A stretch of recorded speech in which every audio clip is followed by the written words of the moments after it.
Okay, looks like we have about 75 people in the room, so welcome. This is Marshal training. Marshals are essential to any successful protest. Um, your job here is just as important as the person screaming, leading, or watching the protest, I would say. So these are things that we do are going to keep everyone safe and get us from point A to point B to point C, and just really be effective in our protesting. Our first point that we want to talk about are uniforms and gear. The basic top for you will be a white t-shirt with a black X. We prefer that you tape it on if possible, so that if something does go down, you can rip the tape off and you won't be as identified as such. Yeah, this is just a way to identify everybody. We don't know what kind of size crowds we're going to be dealing with. We don't know if we're going to have enough vests for everyone. Yeah. So if everyone sort of has this kind of identifiable uniform like the medics do with the red pluses and everything, it's going to make it easier for everybody to identify who the marshals are and where to go to if there's an issue. Yep. The next thing is eye protection. I would ask you that if you do contacts or regular glasses that day, contacts just trap any sort of pepper spray or tear gas or anything that may or may not be thrown at you. But additional eye protection would include goggles. Swim goggles from the dollar store are fine. Do you agree? Yeah. Yeah. I wear my glasses because they're huge, and so that really helps. But I also am known to put a pair of goggles over my glasses. So that's really important, just the eye protection. Sunglasses work as well. More or less. We're stressing this because the marshals are usually the ones on the edges of the crowd. We're the ones who are going to be first subjected to if the cops just decide to start gassing or start spraying. We're on the front lines of that. Yes. So we want to make sure that we're prepared. As far as the rest of your clothing, we want you to wear loose clothing, but nothing baggy. If it's baggy, you can be grabbed by it. But you want to be comfortable. Shoe wear boots or gym shoes, something that you are willing to walk 6 miles in and stand on the concrete and blacktop. Yep, make sure you're in closed-toed shoes, cover as much skin as possible. That's what's going to be safest. And like Myron said, nothing baggy, nothing that can be pulled on. You need to be able to move comfortably, but not be like physically controlled by someone else. Yeah. Vest. We will be getting vest. At the beginning, vest will just be for captains, and we'll go over roles later. But we're trying to get vest for everyone. And it's just so that you're easily identifiable and so that the protesters themselves know who you are. It's very important. Also, they're bright, like day glow vests. And so it just helps traffic to see us and everything. It just makes you easily identifiable. People feel comfortable when they see people and when they see marshals. Do you agree? Yeah, absolutely. Yeah. And so it just reassures them that A, we're not breaking the law. We are exercising our First Amendment rights. B, it gives them the comfort of knowing that there's safety and that people are looking out for them. And there should always be a C, so I'll come up with a C in a minute. The C is it makes everybody feel like we're more organized, right? Yes. Which helps everybody be more comfortable. It's because we are actually more organized. We are, yes. Yes. So it really helps things flow well. Yeah. Wearing the vest also means, once again, people will see us as authority figures. Absolutely. That includes the police. It means we're attracting police attention away from the rest of the crowd. Absolutely. Which we're going to talk about later as well. That's also a big deal. The next is heavy gloves. We're trying to procure, is that the right word? A stash of gloves. But if you yourself want to go to like Home Depot and get the work gloves that are plastic on the palm of the hand here, and they're usually a color or whatever, those are preferred because you're able to pick up broken glass, anything that the cops may throw at us, anything, and it's just a safety thing. Also, it gives you some grip so that you can hold some things back. Yeah, basically we want to be ready for anything, and having these heavy gloves is going to be better than not having them. Yes. Once again, about covering up skin, making sure that irritants don't get on you. We have these lawn bags on here as well. That's related. We've seen people trying out different strategies for capturing gas cans. We're still trying to do research into that, trying to figure out what works, what doesn't work. We might be able to do the lawn bags, like the really heavy duty ones. Yes. We're still trying to figure that out. So we'll have something more concrete later, but yeah, that's why that's on it. And this stuff will be provided by us as well. Yes. In addition to that, we are going to provide you with a notepad and a pen. If you can bring a pen, we'll provide the notepad. Let's just say that, because it's always easier, because I can just go buy a grip of notepads, and I'm just going to bring up. So, one. Yeah, we have a bunch of things in the chat. Let me see. Okay, I don't think I can scroll back. I'll just try to keep up better. Look at Hong Kong protesters' strategies for catching gas canisters. Yes. Yes, we're doing all sorts of research. There's all sorts of protest movements around the world that have been doing stuff like this. I've seen people in Turkey picking them up with the cross sticks and throwing them back. Sorry, this is Brittany chiming in. Somebody had asked if leather gloves would work. Once again, we're still trying to do research. I'm pretty sure leather would do the job for most of what we're talking about. Once again, most of what you're going to be doing with them is like picking up broken glass. Yep. Someone else gloves, just make sure that they're strong enough that they don't rip easily. Right. What was the second part, Brittany? I'm sorry. That's okay. Somebody found reflective vests on Amazon and wondered if they bought those and brought them. There's a 30-pack if that would be helpful. Yes, we're looking for a variety of sizes. We have a variety of sized people. And yeah, it's silly to see a tiny person in a huge vest. It's uncomfortable for bigger people to try to fit into a smaller vest. So if you're looking out to buy vests, try to get a variety of sizes. Yeah. We do use the green ones, so don't go for the orange one. But yeah, any sort of donations in vests will be helpful at the time. Cool. And also, if they are bigger, I can bring some binder clips. I'm a sewer. I can bind them shut. We can do things like that. Yeah. So bigger's better. Respirators beyond face masks. Just whatever you feel comfortable wearing. We're trying to figure out how to get face shields. Cool. Joining from Philly. We are not actually talking about this specific protest right now. We are. This is just a general training for how we do it and how we've done it in the past. A lot of our experience comes from the Countdown to Conviction Coalition after Sam DuBose was killed, as well as the coalition against Richard Spencer when we learned that he was coming to town.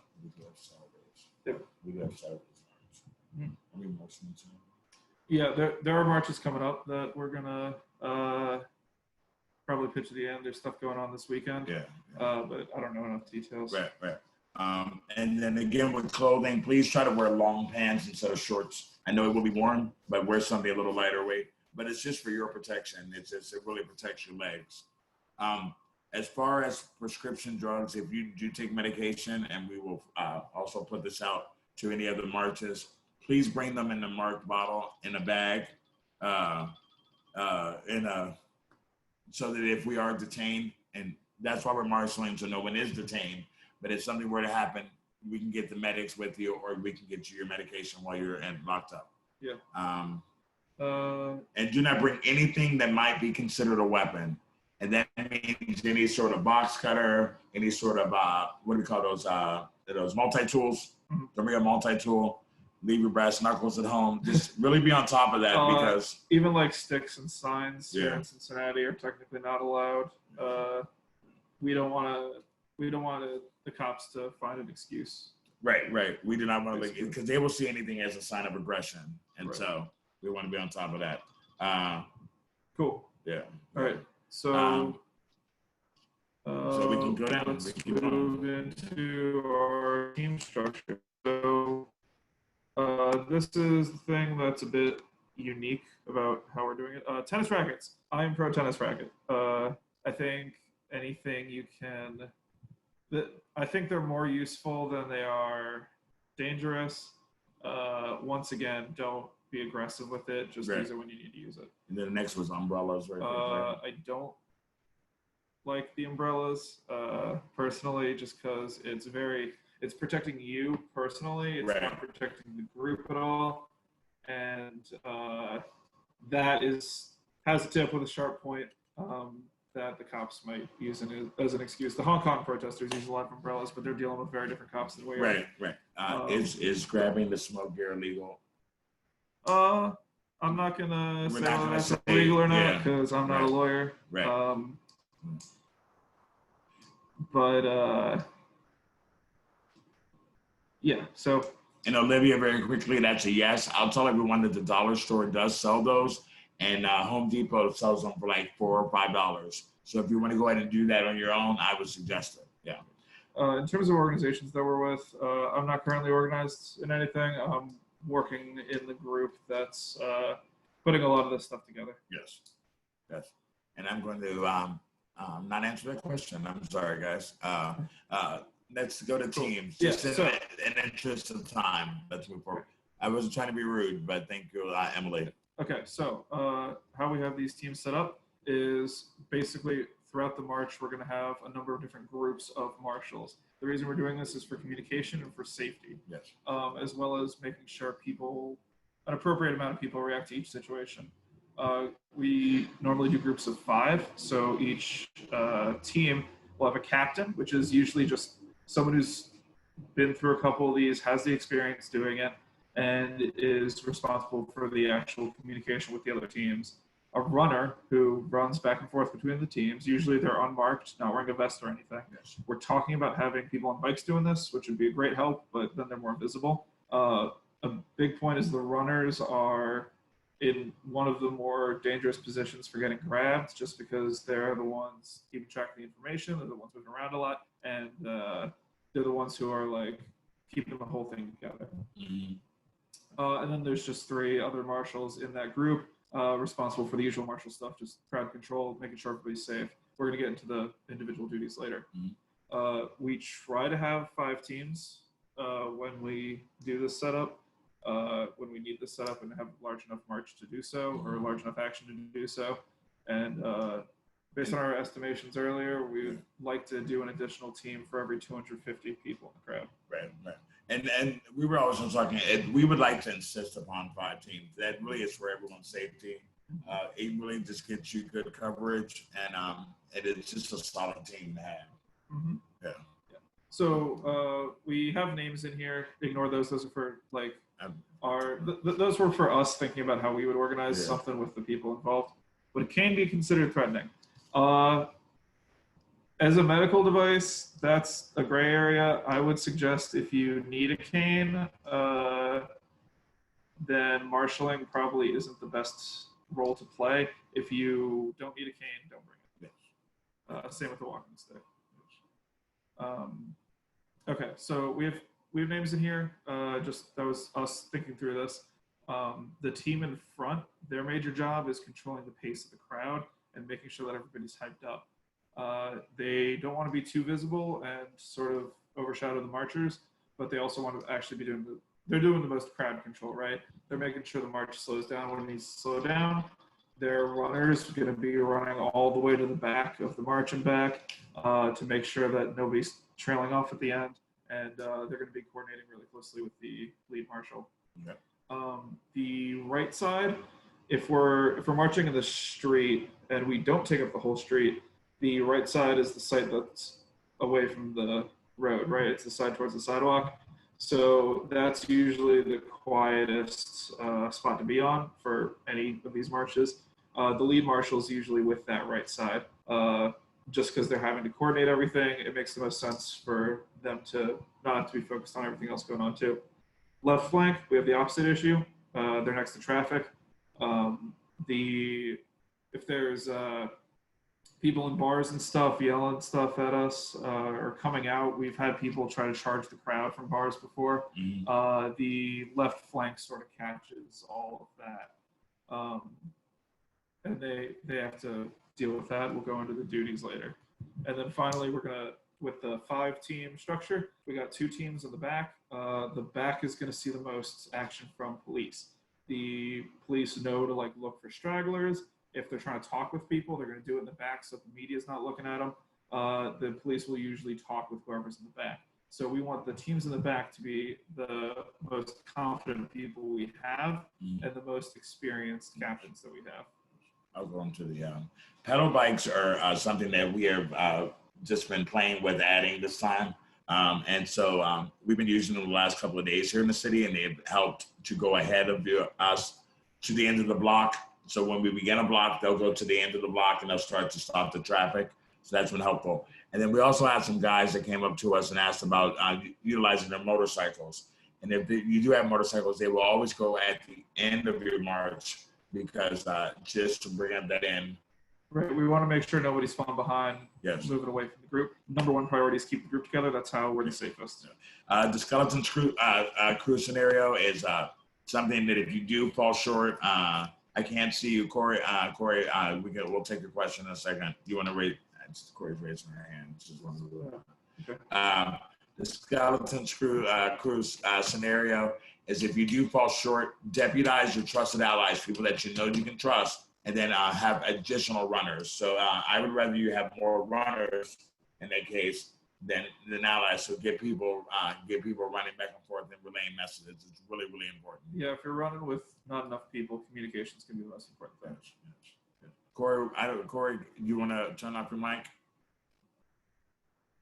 Let me turn on your mic. You actually, for now, you covered the question that I was going to kind of pose. Well, not question, but what I was saying to state. Thanks, guys. Oh, look at there. Cool. So we're going to talk about duties. So when you're marshaling, you want to keep three things in mind, right? You want to keep the protesters safe. You want to limit the you want to keep the protesters safe from outside. You want to keep the protesters safe from inside. And finally, you want to keep the purpose of the action intact, whatever the organization or coalition running it wants, right?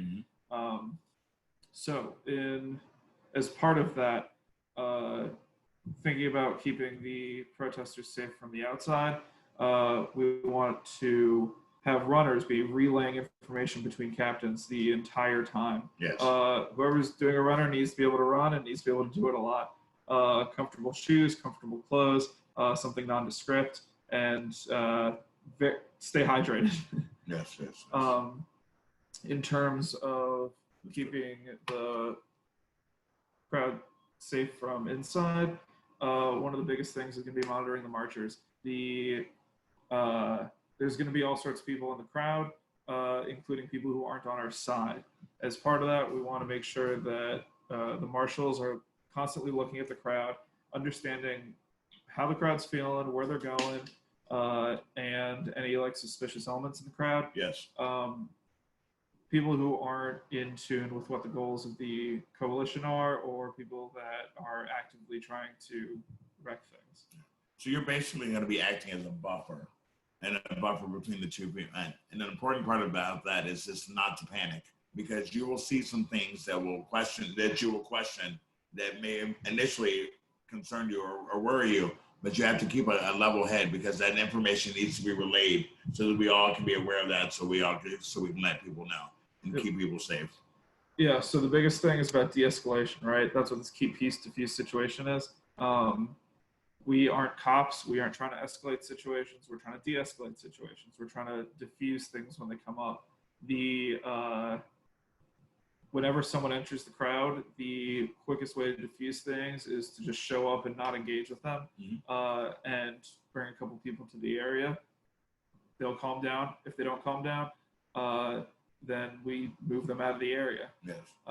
We want to keep the march going. So if we want to keep our protesters marching, it would be our job then just to box that person out. So that the march, we never want the march to stop for a side agitator. Right. That goes against what we're doing.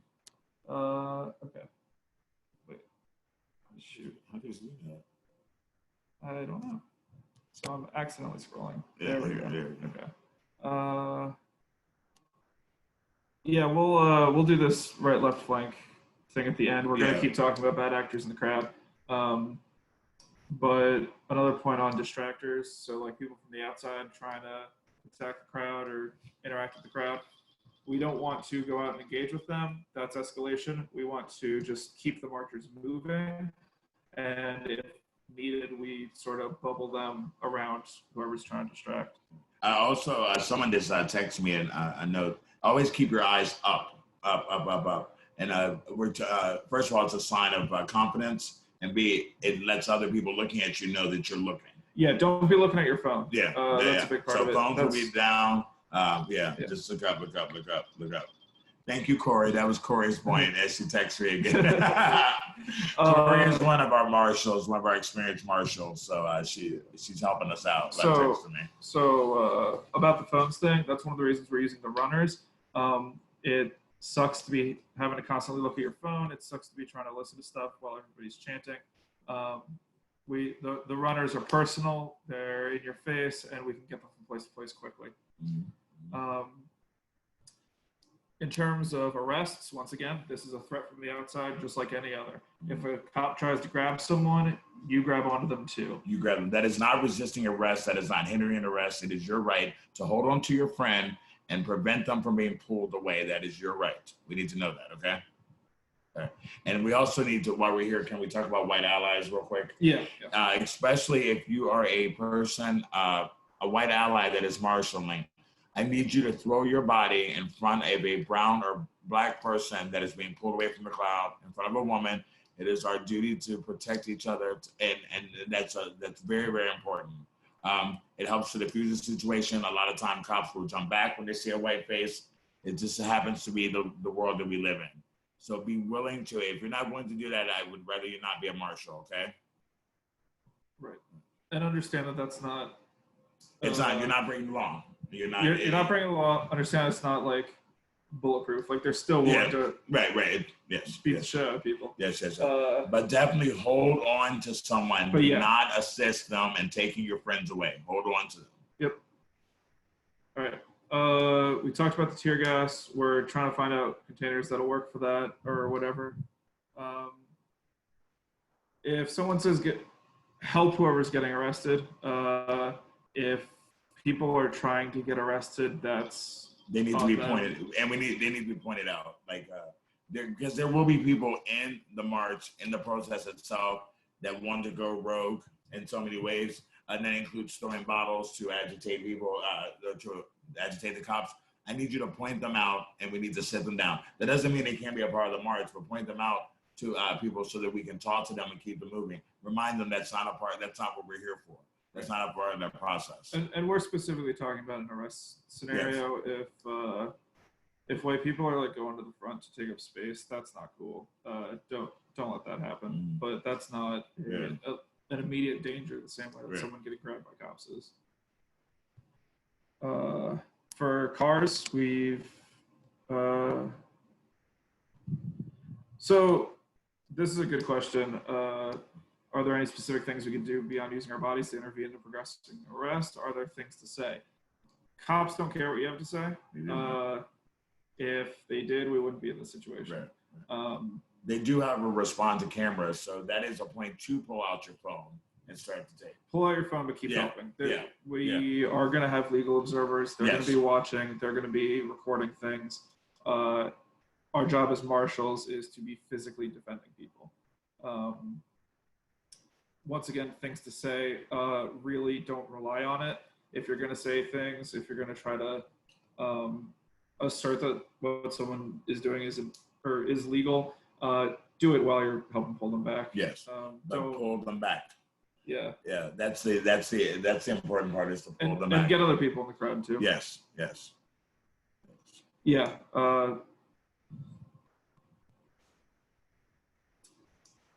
Yeah, definitely not instead. In terms of beyond, we haven't seen anything work. So if you want to try something, go for it. I'd love if we had something that did work, but we haven't seen anything do it. And I don't want to use the words that don't belong or don't. Everyone, if they want to be a part of the process, they should be. And I don't want to pull people out, but I do want to point it out to your captain. Point it out to your captain, and that's if someone is being an ass, a total ass. And there will be people cussing and screaming at people on the sidewalks. Let them do that. We have not been heard for so long. that when we get in these situations, we are so empowered that yes, we will say some things to people, but hey, no one listens to us most of the time, and that's speaking as a person of color, you know. So it's our time to be free. Yeah, our worry is about exactly that, about infiltrators, as well as about people who are escalating in a serious way and in a dangerous way. People can be as mad as they want. People can be as loud as they want, depending on the needs of the coalition. People can use whatever tactics the coalition has backed. Yeah. The problem is when they're escalating in a way that's putting other people in danger. That's what you want to look for. Yes. For infiltrators and undercovers, it's really hard to know who is. The cops are constantly changing up their tactics with relation to this. You want to look for people that aren't with anyone, people who might just are there by themselves and are acting in a suspicious way. Maybe they have cop shoes on. That's something that's usually a tip off. There's been some pictures that have been put out. Backwards hats are noticeable. But the biggest tell is if they go to like 0 to 60 in a second. They go from just being part of the crowd, alone by themselves, quiet, to trying to smash stuff. Yes, that's for an infiltrator. For an undercover, we're going to look for someone who clearly, and it's usually a crew cut. It's usually a younger white male who is very, very, not that we're dirty, but very clean looking, very, his shirt may be a little clean, newer than it should be. Those are things, but you'll notice these things. His jeans are not dirty. I've noticed that with cops because they launder their jeans a lot more than we as protesters do. But you'll know. And they'll be speaking. Undercover looks corny. Yeah, it looks corny. Absolutely. So, but the important thing is like if you're suspecting someone, don't take any action unless they're actively causing an issue. Just keep an eye on them. Make sure if they cause an issue, you're there in an instant to catch it. So pointing out undercovers and infiltrators is going to be that's going to be on us as marshals. Talk to your captain. Captain convey it to the lead marshal through the runners, as well as on people in the crowd are probably going to be coming up to you and pointing out people. Just keep an eye on them. Make sure that you can react to anything. Automobiles, we've been having problems with this lately, where people will have cars that they're driving in the middle of the march. Keeping them in one place isn't a good idea. They're gonna escalate. They're going to get frustrated just sitting in there, especially if they're not on our side. They're gonna get mad and mad. The best thing to do, based on what we've seen before in the past, is to sort of escort them alongside the crowd until they get to an intersection and then just wave them off. Don't let them stay in the crowd.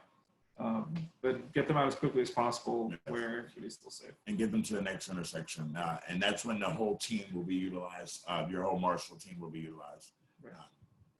One thing we forgot to say at the beginning is when you're meeting for your march, your protest, you want to show up at least 45 to 30 minutes before the march so that we can always have a briefing beforehand and then talk about the logistics of the march. More organized marches have a route that is planned out. So you may go over that. Do you agree? Things like that. If things are really put together, you'll meet the other people you're marshaling with ahead of time, and you'll already know your teams and have talked to them and have planned what you're going to do. A big part of that is understanding where in the march you're going to be. We went through the differences in the different positions earlier, but I'm going to go through them again. Somebody asked for that, and it's always good to stress this. In the front of the march, biggest responsibilities are communication and keeping the pace. We're going to have a lot of young, able people at the front of the march who are rowdy and angry and want to push forward fast, and there's no problem with that, but we didn't make sure that everybody's safe throughout the whole march.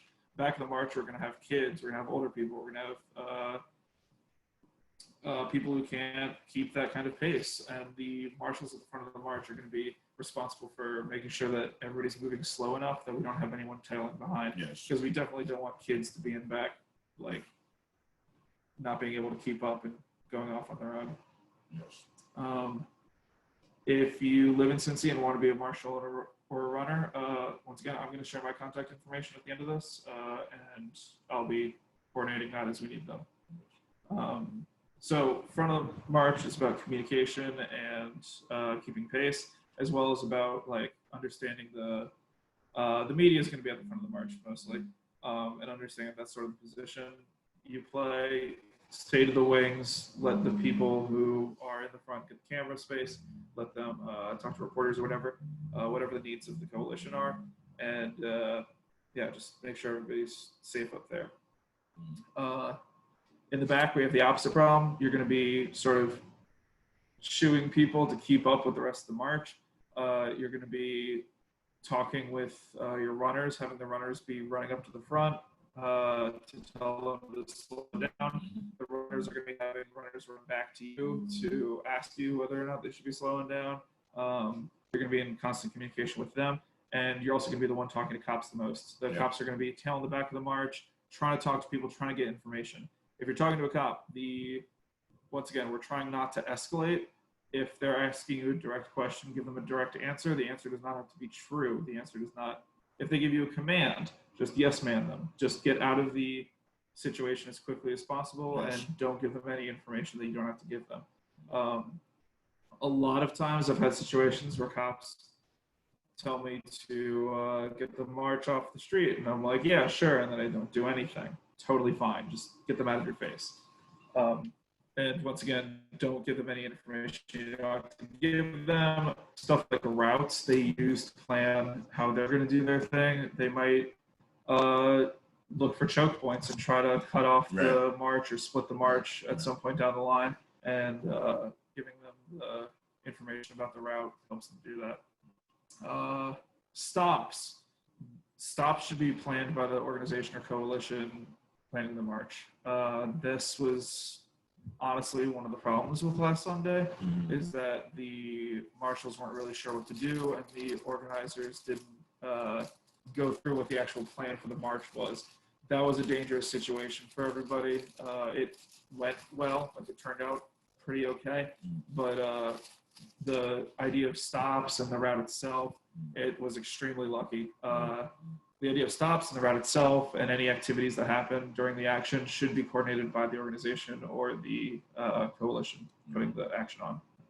Yeah, and I know personally that I will have a bullhorn with me at the front, not for chanting, just for moving the crowd around and keeping them going. Yeah. So that if we do stops, if there are scheduled stops, now, hey, this is not our destination.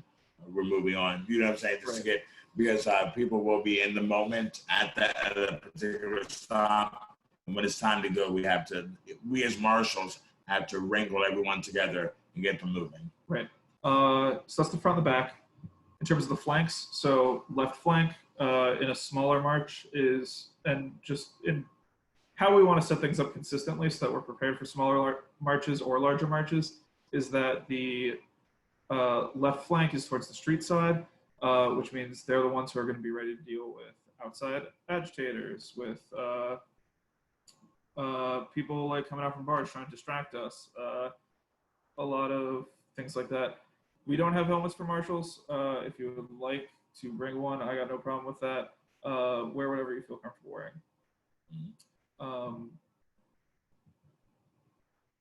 What can protesters do to make marshals' jobs easier?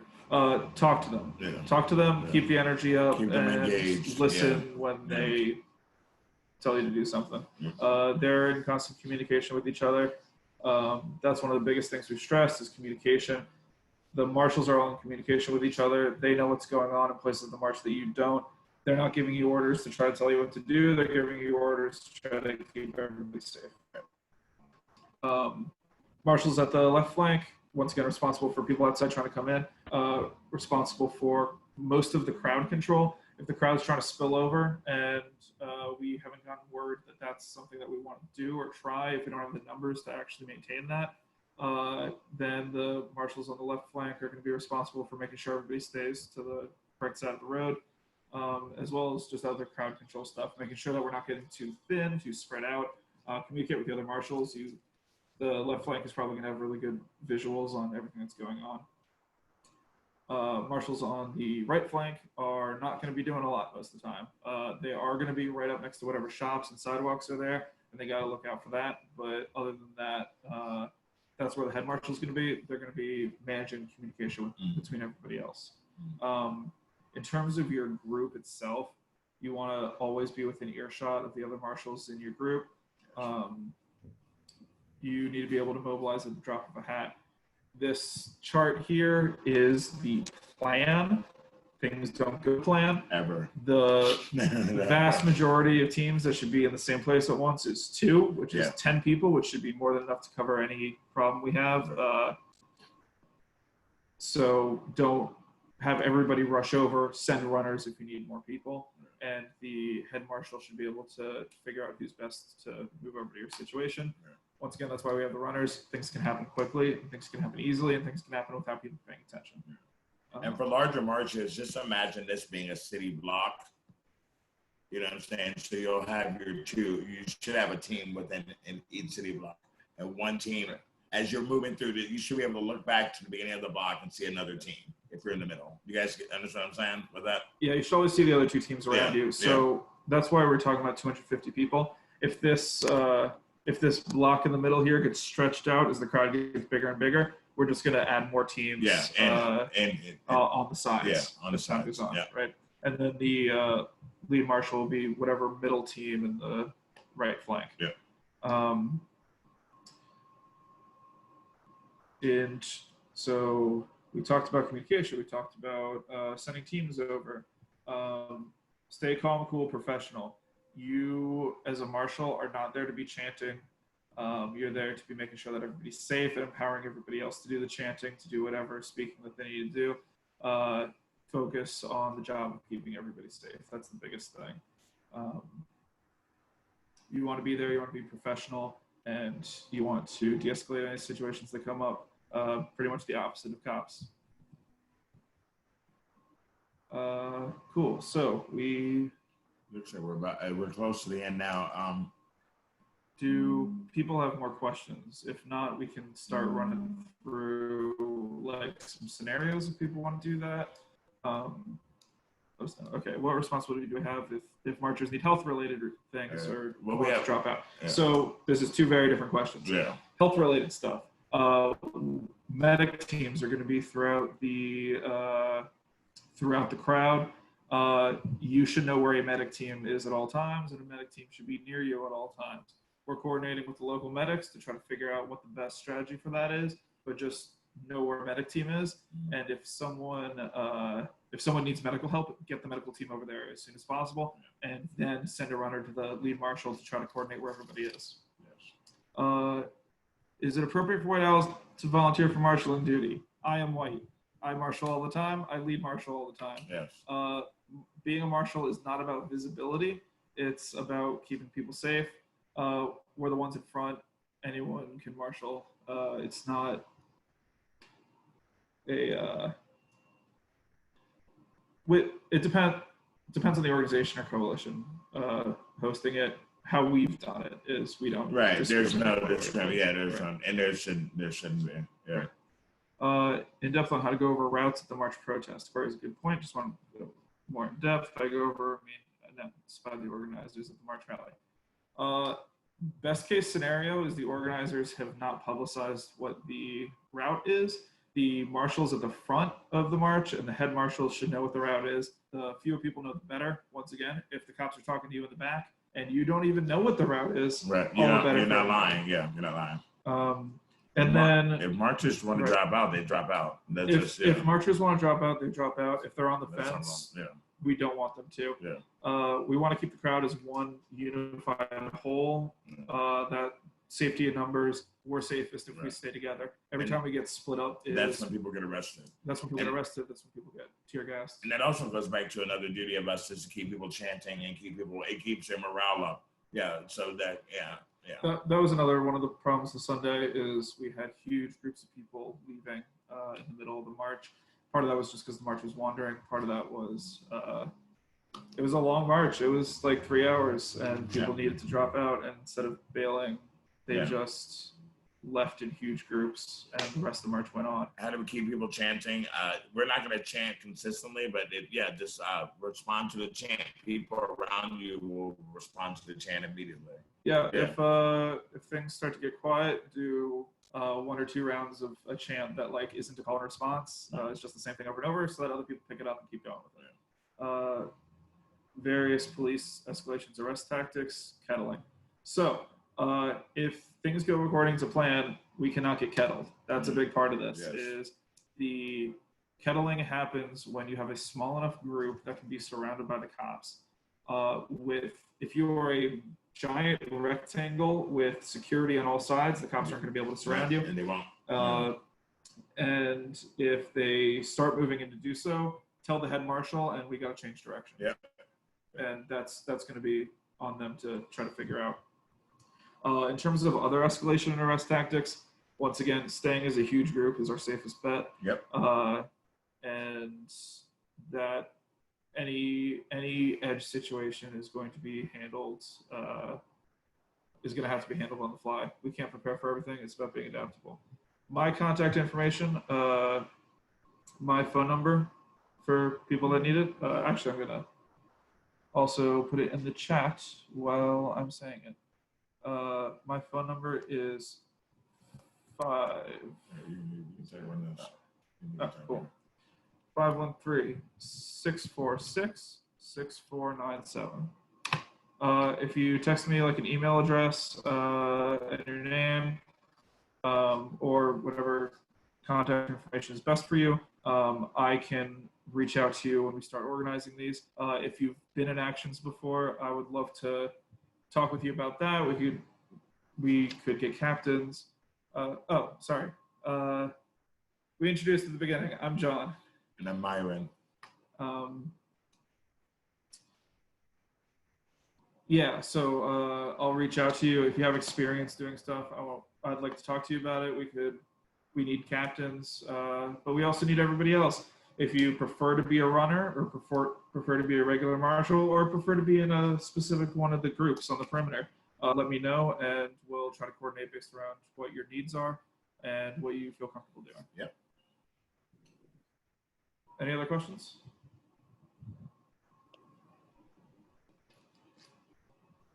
I think that's We've briefed on legal things in case of arrest. we will have legal observers always. So yeah, and we will also we're going to hand out a slip of paper with the appropriate numbers and to call, and I need you to relay that to people. So yes, we'll let you know. Yeah. Yep. Know of any organizers down here? We are organizers down here. No, in Dayton. Yeah. From Dayton. Yeah. And I think they're referring to organizers in Dayton. Oh. Yeah. I don't know about Shoot us a anything text else. later. We may be able to find you something. How many marshals do you think should have been at the last march? So we were estimating around 3,000 people, right? So 3,000 over 250 is about what, 10, 12 teams, which meant that we should have had 60 people. marshals at least. Yeah. Yep. Can we share this info with people that haven't been a part of Zoom? Yeah, absolutely. Zoom's not a secure platform. We know that. We're considering this public information. Yeah. And it was recorded, so this recording will be available. Yeah. Yep. And the documents, yes. Yeah. We'll let you guys know. That's no problem. Yep. Thanks, guys. Yep. Thank all of you for participating. Yeah, text me later, and we'll try to connect everyone. Bye.